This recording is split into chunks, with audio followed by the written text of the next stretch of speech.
Thanos, 18, di Kelurahan Sario, Kota Manado, Sulawesi Utara, pada Senin pagi, 4 Agustus 2025.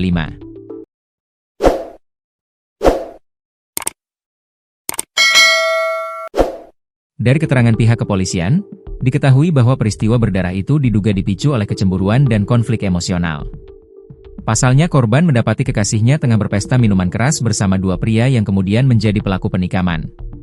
Kedua pelaku masing-masing berinisial Amr alias Abdul, 29, dan S alias Evan, 27, diketahui merupakan warga Kelurahan Sario Kota Baru, Sakobar. Mereka kini telah diamankan pihak berwajib. Kapolresta Manado, Kombes Pol Irham Khalid, menyampaikan bahwa kronologi peristiwa bermula sekitar pukul 7 WITA, ketika korban datang ke rumah pacarnya di Kelurahan Karombasan Utara.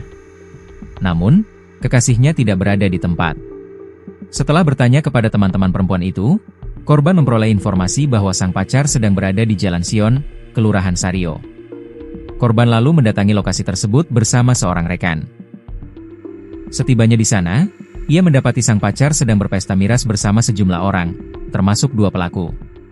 Situasi memanas ketika korban mendobrak pintu rumah, yang secara tidak sengaja mengenai kedua pelaku yang sedang duduk di belakang pintu.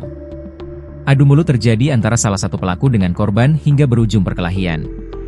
Melihat temannya sedang berkelahi dengan korban, pelaku lainnya mencabut pisau lalu menikam dada kiri, leher depan korban, jelas Irham, Selasa, 5 Agustus 2025. Upaya korban untuk menyelamatkan diri tidak berhasil.